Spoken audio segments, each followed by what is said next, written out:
You know, this vampire movie can be quite funny at times. In fact, you can say it had a lot of bite.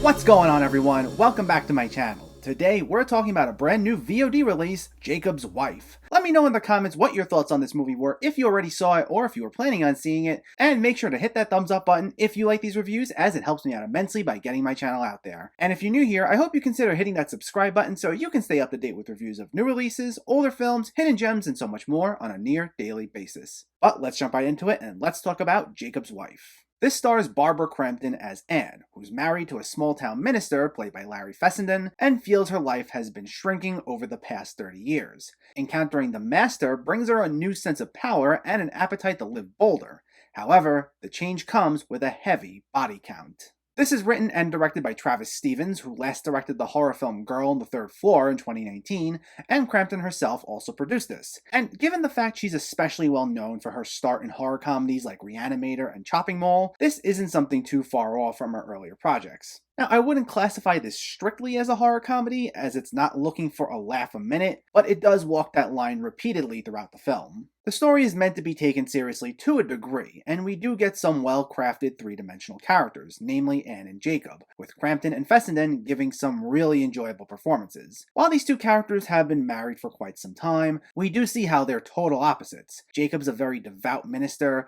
who has a very outdated mentality on life. In the opening scene, he's giving the sermon about the roles of husbands and wives that will leave you rolling your eyes the entire time. Meanwhile, Anne does seem like she has more of an adventurous side, as stated when she reconnects with an old flame early on in the film. But when she's around Jakob, she feels repressed and unable to voice her concerns and opinions, and there's a sense of confinement in the way they live.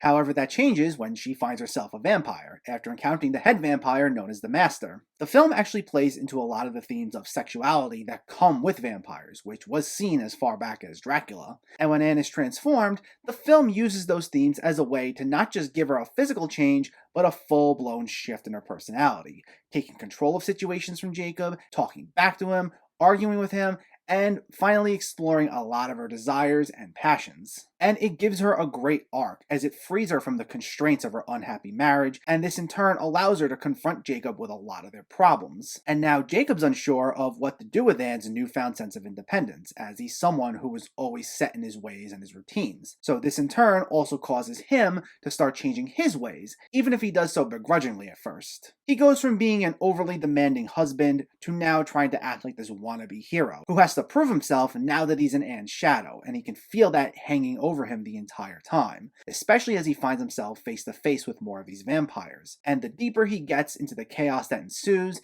it forces him to get out of his bubble and actually start listening to Anne. And while Jacob's far from the most likable character at first, what's especially commendable about this film is how it gets us to wind up liking both characters by the end, as they each go through their own respective arcs, while not pretending their flaws don't exist as they try to work through them. And while it sounds kind of hokey having this couple work through their marriage while also dealing with vampires on the loose, it's actually pulled off a lot more smoothly than the way a lot of other films would have handled this. Because while the film can be serious and it does touch upon solid themes and character arcs, it also doesn't lose sight of the fact that it wants us to have fun at the same time. While it's a character-driven film, it's also still a vampire movie with scenes of no-holds-barred bloody violence, and it's well aware of that. So had this been bogged down in heavy-handed scenes of melodrama between Jakob and Anne, it would have resulted in very drastic tonal shifts when they go to fight the vampires, and it avoids falling into that trap. So the film does a great job of being just serious enough that we can be invested in these characters while not losing awareness of what kind of movie it is. And that's where the bits of dark comedy really come into play. And like I said, while this isn't a film that's looking to inject every single scene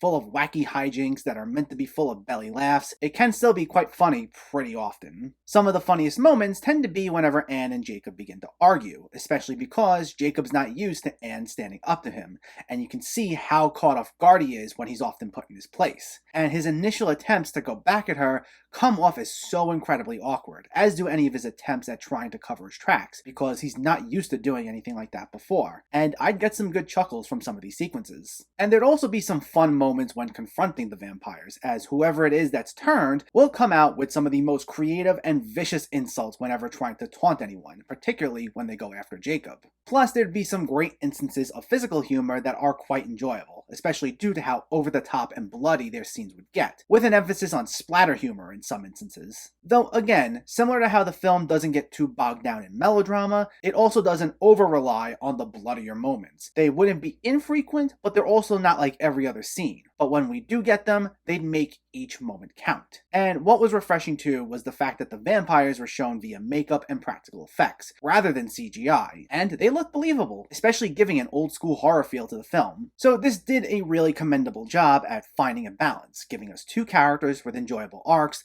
while also injecting fun, bloody violence, and dark comedy in there. The only criticism I'd say I had for this is, beyond Anne and Jakob, it does feel like many of the other characters are fairly disposable. The film's setting is in this small town where it's meant to have this everyone knows everyone feel to it, yet outside of the sheriff, who we do see periodically, everyone else isn't all that interesting, unless the plot just needs them for one crucial moment. A lot of them will be used for just a scene or two before disappearing, and usually just as a way to further advance conflict. Like, you'll have a neighbor who's spying on Anne and Jakob in one scene before disappearing. There are two other characters who walk in on them at an inopportune time, and that's their only big moment. Then there's another who's present at an early encounter with the vampires, and then they disappear. And in a sense, it's believable because of the small town environment, but it just makes a lot of these characters come off more as plot devices rather than actual characters.